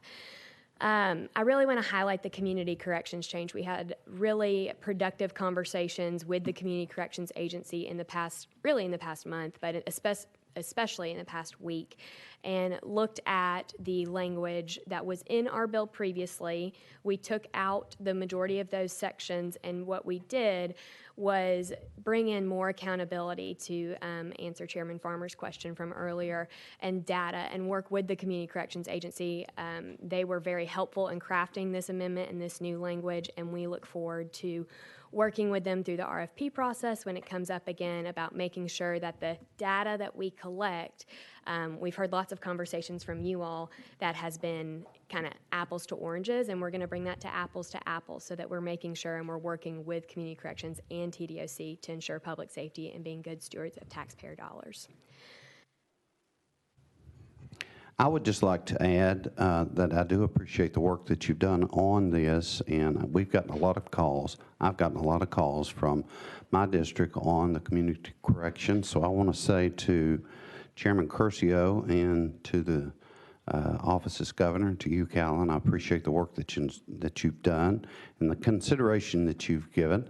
It's important to my district, and I just want to say thank you. So does anyone have any questions? Chairman Howe, you are recognized. Thank you, Mr. Vice Chairman. Thank you for being here. Thank you again for coming by my office and trying to help me understand this bill. A lot of moving parts, but just for clarity, and this may be a question for the sponsor, but we'll see. Let's say a person is on the sexual registry and they're out on probation and they get arrested for a DUI. What happens to that person? Thank you for the question. If they're arrested for a DUI, that would be a new charge, and their probation would be revoked, and they would go to. That would not affect the sentencing of their new charge, and the judge in this bill would have judicial discretion on time served, depending on the offense. Representative Howe. So on the new DUI charge, they'd go back to jail for at the judge's discretion. Well, they would. Callan, you're sorry. recognized. They would have the sentencing for the DUI, which would be a felony, and in this case, since that person would be on probation, they would have an enhancement that would be a part of the sentencing for the DUI. Additionally, since that would be a new offense committed, this goes back to Chairman Farmer's question, so I'm going to try and answer both a little bit. I have the graduated sanctions from TDOC step chart essentially in front of me on how we violate people when they're on probation. So for that indecent touching that was asked, that would be any arrest or charge for a sex offender is a zero tolerance. So that probation or parole, probation would be revoked. Chairman Howe. Thank you, Mr. Chairman. So that was you answered my follow-up question. So if that same individual is on probation and they're on the sexual registry and then they are arrested for offensive touching, that's zero tolerance. They go straight to jail. Is that correct? Yes, sir. It's the thank you for clearing that up for me. Thank you, Mr. Chairman. Next on our list is Chairman Holzer. Thank you, and thank you for being here. Look, I'm hung up here on a technical violation. What's the definition in the bill of a technical violation, and how can a Class B misdemeanor fall into that category? Yes, sir. Callan, you're recognized. Thank you for that, and thank you for that question, sir. So a technical violation is defined somewhere in this bill in section, it's towards the end. It is defined as anything that is not anything but a Class A misdemeanor or felony or absconding. The absconding was an amendment that came out of the subcommittee last year when we had to take a little pause. And so a Class B or C misdemeanor would be a technical violation under really the Public Safety Act of 2016, and then we put it in code in here. And so General Wyrick is correct that, the person the judge would have the ability to sentence that person for the Class B misdemeanor, which is up to 6 months in this right now. And then additionally, for a violation of the probation that they're on, would have that ability for shock incarceration. So up to 15 days, up to 30 days, up to 90 days, and then the last one would be an amendment that came out of subcommittee last week, up to the remainder of the sentence. Chairman Halsey, you're recognized. Okay, thank you. the Class B gets a 6-month sentence. I believe so, yes, sir. But that doesn't fit in here. The 15 days fits in here. Colin, you're recognized. So the offense of the Class B misdemeanor has its own sentence. So it would be, you got to think of that as that's a Class B misdemeanor, and so they will serve whatever the judge sentences them to. Thank you. Next on our list is Chairman Moody. You're recognized.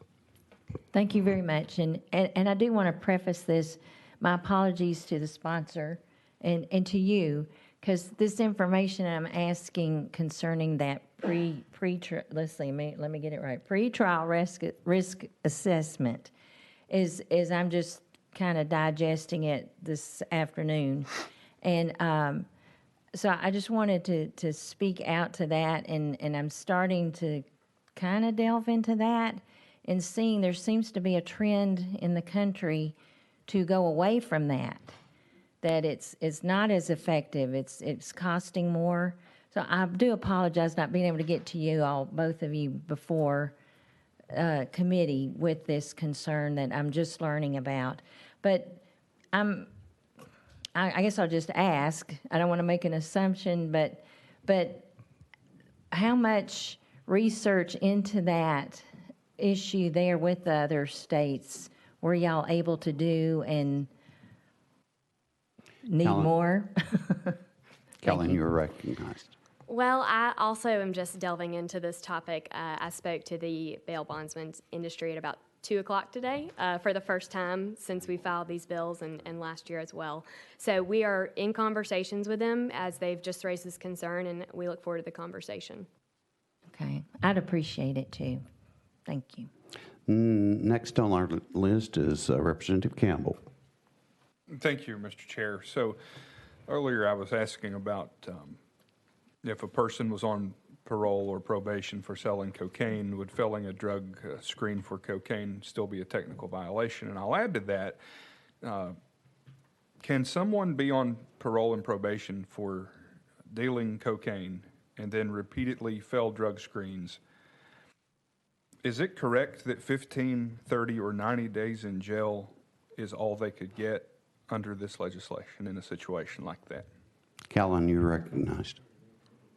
I will try to answer that question. We don't change the offense eligibility for probation or parole in either of our bills. So if the offense is able to be on probation and they test positive for, there are some drugs that are zero tolerance, and I don't have that exactly in front of me, but there are some drugs that are zero tolerance. The one that comes to my mind is meth. I just know automatically. But I will have to get back to you on that one. But if it's a positive drug screen for marijuana, they would have the ability for incarceration, and a shock incarceration for up to 15, up to 30, up to 90, and then that last time is up to the remainder of their sentence. Representative Campbell. What if someone on probation and parole refuses to work? Do you know if that's a technical violation under this? Colin, you're recognized. If that's a term of their probation, I'm not sure if the judge would make that part of a term of their probation or not. Thank you, Mr. Chairman. Next is Representative. Okay, I think Chairman Russell, you are recognized. Thank you, Mr. Chairman. If you got a person that's on probation and they get a new charge such as a DUI, do they get a technical violation after the conviction of the DUI or just when they're arrested? Colin, you're recognized. Since that DUI is a new charge, that would be a probation revocation because that's a new crime. And then the judge would sentence them for that new crime, and then actually it adds an enhancement since they would commit that felony charge on probation. And then depending on how much time they have left on their probation, for that first charge, whatever they were in for or on probation for, the judge has discretion to decide how much of their sentence, of that previous sentence, they also serve. Chairman Russell. Okay, just to clarify, to get a technical violation, do they have to be convicted of another crime first or just arrested? Colin, you're recognized. If it's a Class B or C misdemeanor or anything that would fall below in a technical violation, failure to appear, positive drug screen, then that would be a technical violation, and that would subject him to the shock incarceration. But if it's a new crime, this does not affect the judge's ability to sentence them for that new crime. Thank you. I think that concludes our question. Thank you. I appreciate you coming. So I don't think there's anyone else to speak on this, so we're going to go back into session.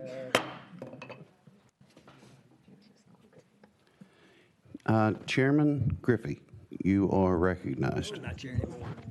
I'm sorry. Representative Griffey. Thank you, Mr. Chairman.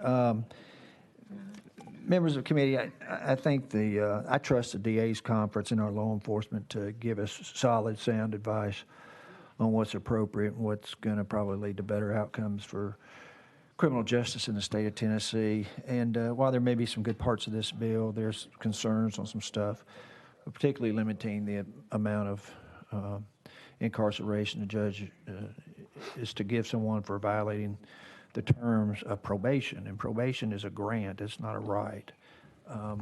The judge is to consider it, of course, but, so, look, I'm kind of like my good friend from Sumner County. I think we ought to take a close look and think about truth in sentencing and come up with some good things. My community corrections folks are not in favor of this. My DA and ADA folks' contacts are against this. I'm not sure that the victims are, I think, opposed to this legislation. I'm not sure the legislation has enough support in the Senate right now. Based on all that, I think we ought to come back and take a look at this. I'd make a motion we send this bill to summer study. Did I hear a second? Okay, we have a second. Let me take just a moment.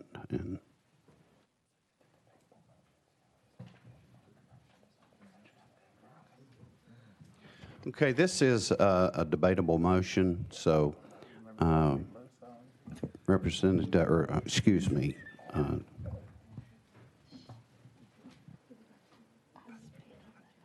It's like a bird, Chairman.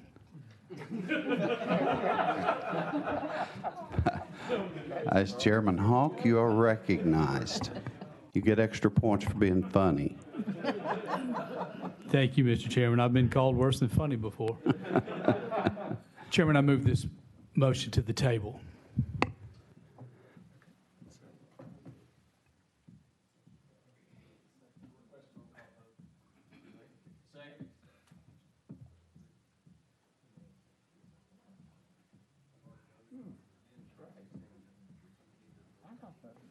Okay, we're going to take a brief recess to get the parliamentary on this. We'll say 3 minutes.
We are back into session.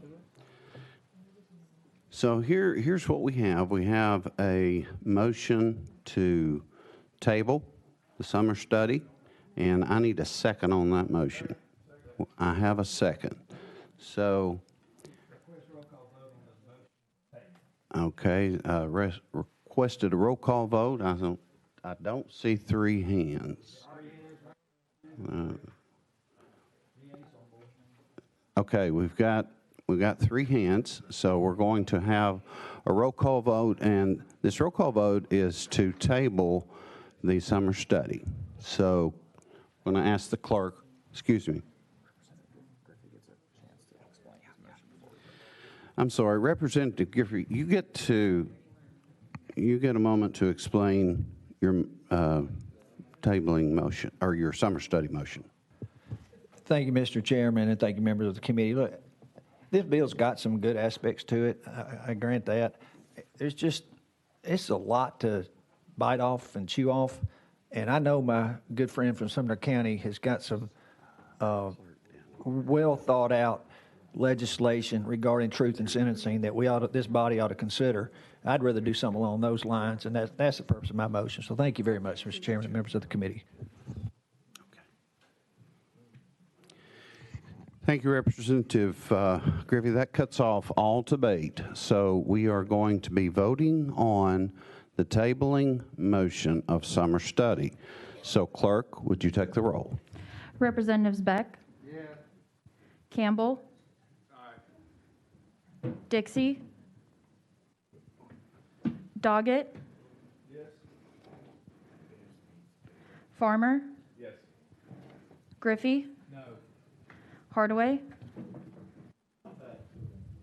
Hardaway? Come back to me. Hardaway?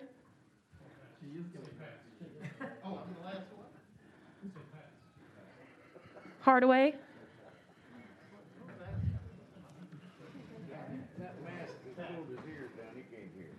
Hawk? Yes. Howell? Yes.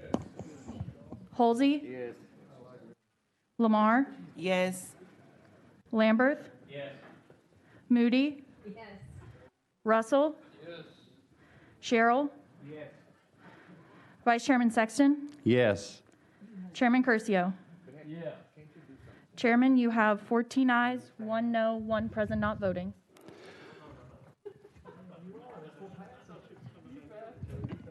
No, you passed. I heard you. Okay, he would have voted yes. That don't count. Okay, we are, the motion to table has been successful. Please turn around. Thank you. I appreciate the debate. But we are, yes, the motion to table is successful. We are back on the bill as amended. Question has been called. Any objections? No objections. You need 3 hands. Now, I'm sorry, it fails. We are back on the bill as amended. We're voting on the bill as amended. All in favor, let it be known by saying aye. Aye. Opposers, no. The bill passes, goes on to GovOps as amended. Thank you, Mr. Chairman, and thank you, committee.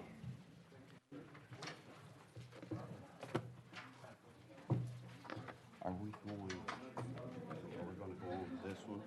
We're going to go on? Okay. All right, that brings us to the next bill. It's House Bill 0785 by Chairman Curcio. Chairman Curcio, you are recognized. Thank you, Mr. Chairman, and thank you, committee. Excuse me, Chairman Curcio, you have an amendment that you would like to adopt on this? Yes, sir, I do. I just want to make sure I have my notes in order. Amendment coded 5600 is the one I wish to move. Move in a second to adopt this amendment. Motion. All in favor of adding this amendment to the bill, let it be known by saying aye. Aye. Opposers, no. That amendment carries. It is put on the bill. We are back on the bill as amended. House Bill 785. Chairman Curcio, you are recognized. Thank you, Mr. Chairman. Thank you, committee. The amendment does make the bill. This bill, again, is well known to the committee, but it is known as the Reentry Success Act. I can tell you that having spent a lot of time with folks who are reentering society, having paid their debt to society, a judge told them many, many years ago that eventually, after they served a certain number of years and completed their sentence, that they would be eligible for release. And that day has come, and now they're entering into society. The question of how successful they're going to be, of course, has to do with their own desire to want to get better, but it also has to do with what sort of programming and resources that we allow themselves to apprise themselves of. So I think the Reentry Act speaks to a fundamental belief that I think most Tennesseans have, which is we want to help those who are willing to help themselves. We don't want to give someone a handout. We want to give them a hand up.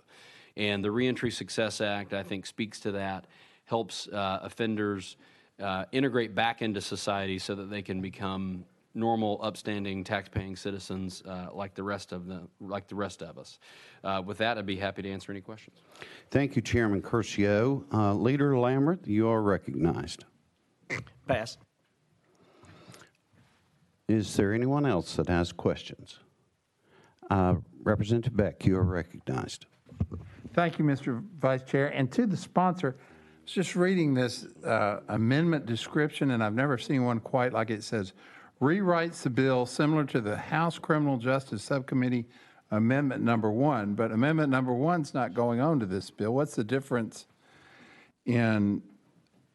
Tell me how that works. Or is this just not the full dissertation of the amendment? Chairman Curcio. The amendment we just adopted rewrites the bill, so I'm not sure. Are you looking at the research notes and dashboard? Representative Beck. I'm sorry, I don't recognize what that strange substance is in your hand. I was told to use my iPad this year. That's right. Some people like the ink on their fingers. We are going to go out of session, and we're going to ask legal to give us an opinion.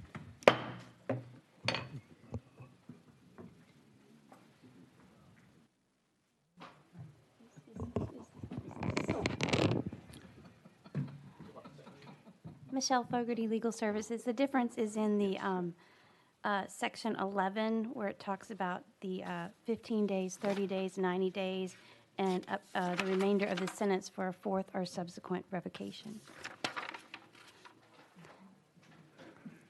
Representative Beck. And what's the difference in 11? Is 11 been struck, or? 11 is rewritten to say that a term of incarceration, for a revocation of parole that does not involve a new felony, new Class A misdemeanor, or absconding, require the prisoner to serve a term of incarceration not to exceed 15 days for the first revocation, a term of incarceration not to exceed 30 days for the second revocation, a term of incarceration not to exceed 90 days for the third revocation, or the remainder of the sentence for a fourth or subsequent revocation. Representative Beck. Very good, and that's what I believe Ms. Smith was referring to earlier also. Thank you very much. Any other questions for legal? If not, we're going to go back into session. We are Chairman Holzer.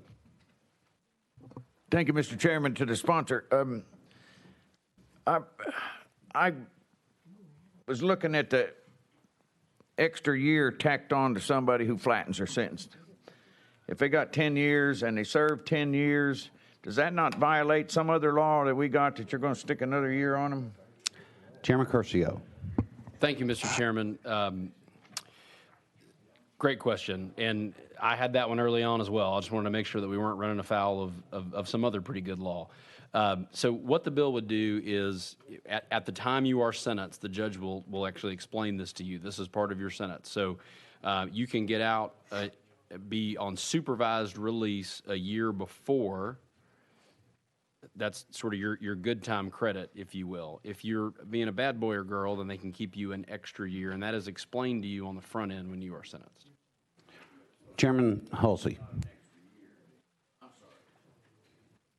It's actually on an extra year on somebody who behaves himself and flattens their sentence.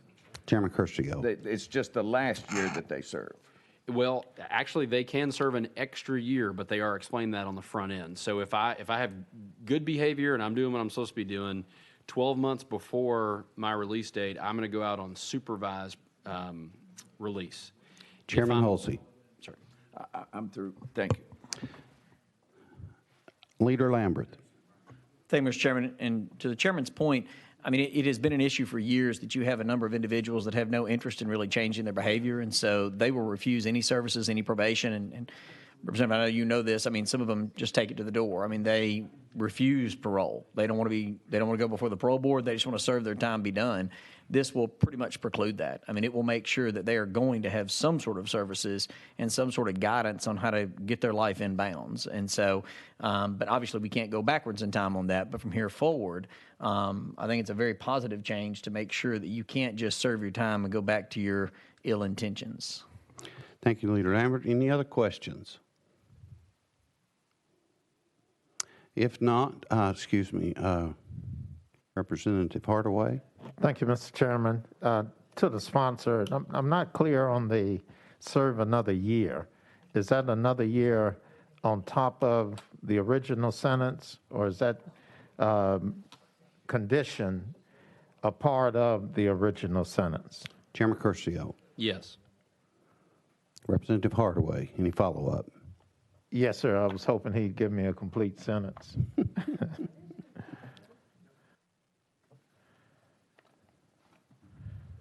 This is a part where he gives me a complete sentence, hopefully. No other questions. Chairman Farmer, you are recognized. The question has been called. I know that we did have some that were going to speak on that, but if that's okay, we'll go ahead with the question. If there's no objections, all in favor, let it be known by saying aye. Aye. Opposers, no. The ayes have it. House Bill 0785, as amended, goes on to GovOps.